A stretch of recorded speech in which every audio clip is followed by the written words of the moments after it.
It's all rhythm, and rhythm's quite a universal language.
Tap dancing because my mum had a dancing school in south of England, and the studio was underneath my bedroom, and I could hear my mum teaching downstairs, and I used to go to sleep with the rhythms of tap dancing coming from underneath me from the studio. That was my bedtime story.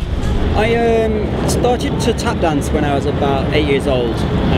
This came about because my dad ran a dance school. When he first started running the school, I wasn't that interested, but I seem to remember my sister was going, she couldn't quite do the steps, and I somehow knew how to do them, so I decided I'd show her how, and the following week I was dragged along to school, and that's where it started.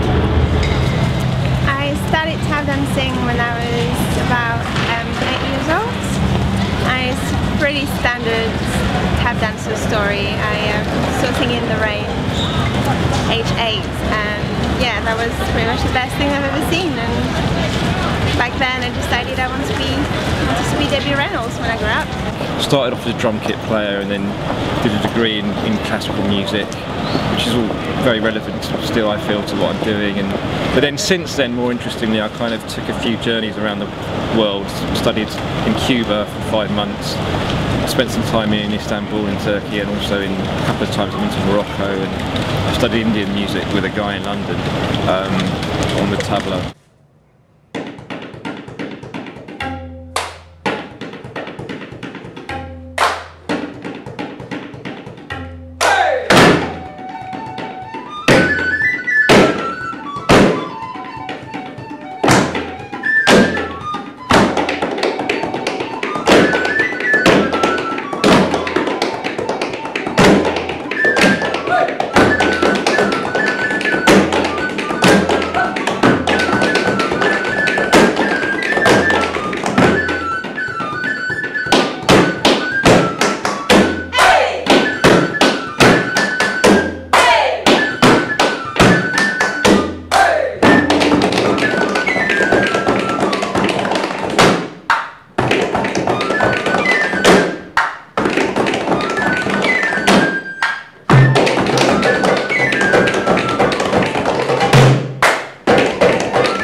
I started juggling whilst being a student in my teenage years, and then really got into the performance side, the performance aspect of juggling, and went to circus school and trained professionally. I did a degree in London at the only circus school that offers that facility, And throughout that I started to kind of really integrate music and rhythm into juggling. And that's when I really discovered that there was something missing, so I wanted to go back and retrain tap again, but I wanted to really get to the roots of tap and the rhythm of tap and bring that into the juggling that I was doing and make those two things one combined unit, and that's where we are, that's why juggling exists.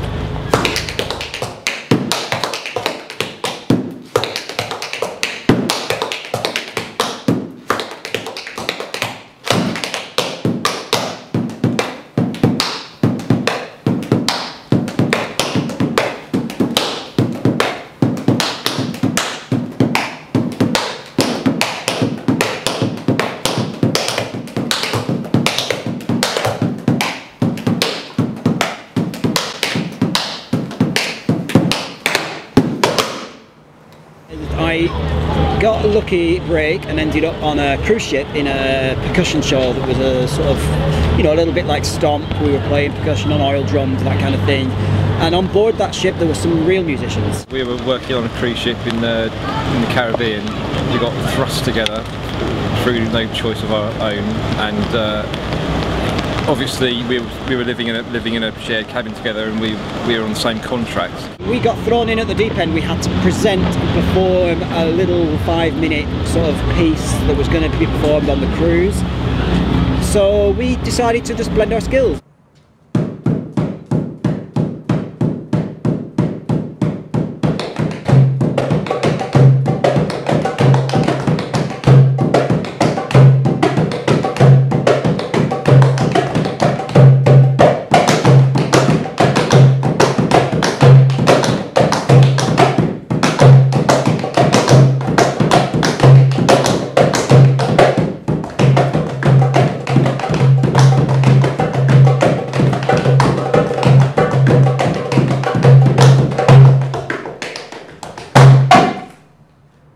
Started as a 2-piece with me and Magnus, and then it became a 3-piece with a flute player.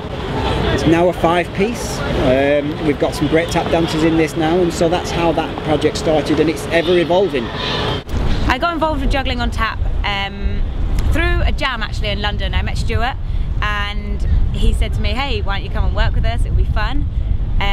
I was already teaching Marie at the time, so we rocked up and we met the musicians, and then we literally did our first day about 12 hours worth of rehearsals. So far, for me, it's just been, you know, you just practice by yourself or you go to class, but to actually have the opportunity to be with other people who love doing the same thing as you, and to be with musicians, and to just, yeah, go for it. You know, be in the same space for a few hours and try and get things done. As a musician and a drummer, it's important to have some kind of relationship with dancers,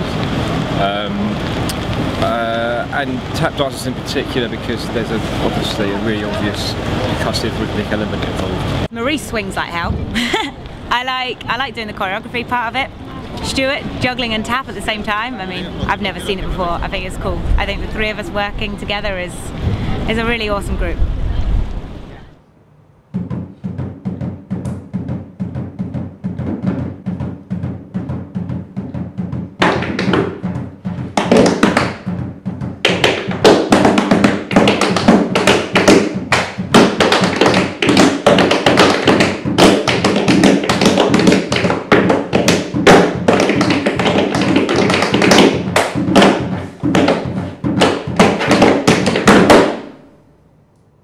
I've been waitressing for the last couple of years and just working hardcore for a few months and then saving up and then spending it all in classes, which is not really a sacrifice as such, because when you love doing something it doesn't feel like sacrificing. As a boy growing up in the north of England, being a tap dancer was not the coolest thing you could do. You know, there was a little bit of bullying involved, I suppose you could say, but I mean, after a while, you know, once people realised that it was serious and it was something that I was doing, and that was my thing and my hobby, people kind of realised that actually it was alright, it was pretty cool, and it was about the rhythm, and I wasn't, you know, I wasn't wearing tutus, I was just doing tap, and that's what I love to do. I wouldn't say I've made sacrifices, I'd say I've made choices in life. Choices to move away from my family and friends, going to Australia, spending time out of the country studying, spending money on studying as well. And whilst it's always nice to get paid for what you do, as a musician it's nice to be involved with people that are doing what they're doing just because they love it. Going to New York was the first step. New York is the mecca of tap, so you have to go there as a tapper at one point or another. It's a bit hard at first, you know. You come from Europe, you think you're right at tap, and then you get to New York and you think, maybe I should just give up. So I went over to Australia and stayed with Grant for a year. He really took me under his wing and basically taught me everything that he could give. He really made me appreciate what tap was and to live life as a tap dancer.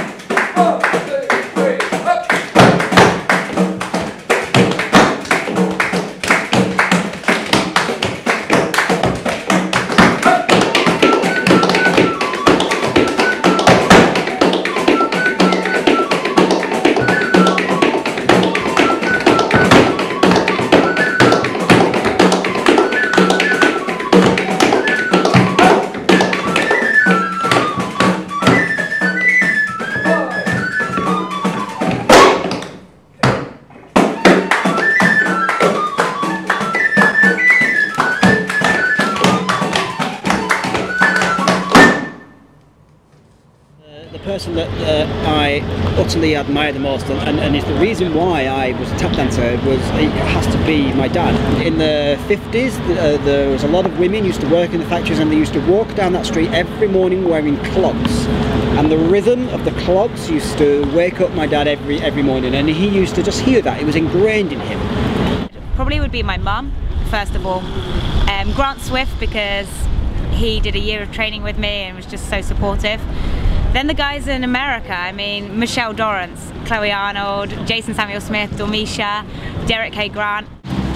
There's a lot of people I've admired, and I don't want to start dropping names, but there's always people that you feel that their style, their tap style corresponds to you more. I really want to bring a community of tap in London. Like, I want to make it work. I want to put London on the tap map and get people dancing all over the place, jams all the time, classes, you know. We don't have enough of that. London's a great city and we need more of it. We need a jam every single night like they do in the States. I teach at the Shim Sham Tap Jam. I've got a beginner's class and then an advanced class. My advanced class is amazing. I love it. I love teaching it. And those guys, they're awesome in there. I've had them for like 5 months, something like that. And I can see them all really developing. I just drill them. I work with Simeon Weedle from Stomp. I work with Lee Payne. I obviously work with Juggling on tap. I'm in the Olympics right now. I work with a beatboxer. I do as much as I can do. I've always got a rucksack, tap mat, tap shoes, and whenever there's an opportunity, I'm ready for it.